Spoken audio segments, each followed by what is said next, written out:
الحمدللہ رب العالمین والصلاة والسلام علی سید المرسلین اما بعد۔ ایک بہن سوال کرتی ہیں کہ ہم نے ایک بینک میں سیونگ اکاؤنٹ میں پیسے رکھوائے ہوئے ہیں جن پہ ہمیں نفع و نقصان کی بنیاد پہ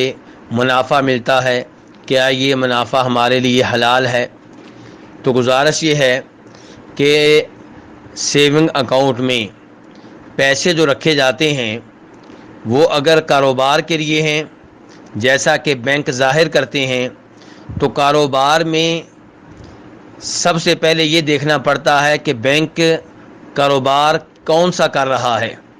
اگر وہ آپ کا پیسہ کسی ایسے کاروبار میں لگا رہا ہے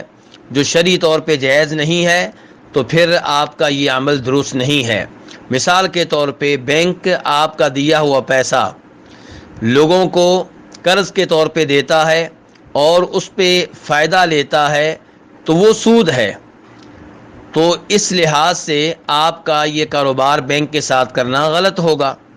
ایسے ہی اگر بینک آپ کا پیسہ سینما گھر بنانے پہ لگا رہا ہے تو پھر بھی آپ کا کاروبار ٹھیک نہیں ہے۔ اگر بینک آپ کے پیسے سے شراب کا کاروبار کر رہا ہے تب بھی یہ کام غلط ہے۔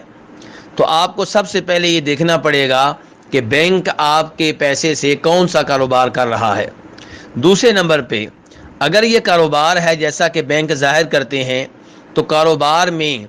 آپ سرمایہ دینے والے کو یہ گارنٹی نہیں دے سکتے کہ آپ کا سرمایہ محفوظ رہے گا، کیونکہ کاروبار میں کبھی سرمایہ ڈوب بھی جایا کرتا ہے، کبھی نقصان ہوا کرتا ہے۔ اگر بینک آپ کو اس بات کی گارنٹی دے کہ جو 1,00,000 روپیہ آپ نے اپنے اکاؤنٹ میں رکھا ہے وہ محفوظ رہے گا، اس میں آپ کو کوئی نقصان نہیں ہوگا، البتہ اس کے علاوہ کبھی آپ کو فائدہ ملے گا کبھی نہیں ملے گا، تو یہ معاملہ جو ہے یہ غلط ہے اور یہ درست نہیں ہے، کیونکہ یہ کاروبار نہیں ہے۔ یہ در حقیقت آپ نے بینک کو 1,00,000 روپیہ قرضہ دیا ہے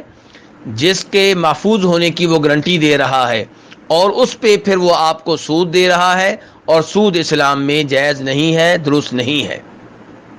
تیسرے نمبر پہ یہ بات یاد رکھی جائے کہ اگر بینک یہ کہے کہ آپ 1,00,000 روپیہ بینک میں جمع کروائیں اور آپ کو ہر مہینے 10,000 روپیہ ملے گا، آپ کو ہر مہینے 5,000 روپیہ ملے گا، یہ منافع جو ہے شروع سے بتا دیا جائے، طے کر دیا جائے، تو پھر یہ کاروبار نہیں ہے، کیونکہ کاروبار میں کبھی نقصان ہوتا ہے کبھی فائدہ ہوتا ہے،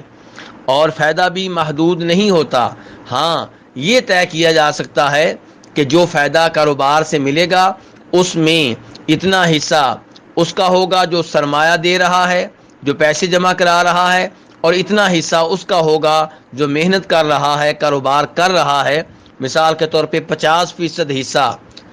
منافع میں سے اس کا ہوگا جس نے پیسے دیے ہیں، اور 50% حصہ اس کا ہوگا جو کاروبار کر رہا ہے، جو محنت کر رہا ہے، تو اس میں کوئی حرج نہیں ہے۔ لیکن جب شروع سے طے کر دیا جائے کہ جس نے سرمایہ دیا ہے اسے ہر مہینے 10,000 روپیہ ملے گا، تو پھر یہ کاروبار نہیں ہے بلکہ یہ سود ہے۔ تو اس لیے بینکوں کے ساتھ سیونگ اکاؤنٹ کے نام پہ جو کچھ ہو رہا ہے عام طور پہ یہ سود ہوتا ہے، اس سے بچا جائے، اس سے دور رہا جائے، اور ہم سب جانتے ہیں سود بہت بڑا جرم ہے۔ نبی علیہ الصلوۃ والسلام نے فرمایا اللہ کی لعنت ہے سود لینے والے پہ، سود دینے والے پہ، سودی معاملے پہ گواہ بننے والے پہ، سودی معاملے کو تحریر کرنے والے پہ۔ اس حدیث کو امام مسلم نے روایت کیا ہے، اور اللہ تعالیٰ فرماتے ہیں کہ سود لینے والے اگر باز نہیں آتے تو یہ لوگ جہنم میں جائیں گے اور جہنم میں ہمیشہ ہمیشہ رہیں گے۔ اللہ نے یہ بھی کہا ہے کہ اگر تم سود لینے سے باز نہیں آتے تو یہ تمہارا اللہ کے رسول سے اعلان جنگ ہے۔ اللہ رب العزت سے دعا ہے کہ ہمیں سود کی ہر شکل سے محفوظ رہنے کی توفیق عنایت فرمائے۔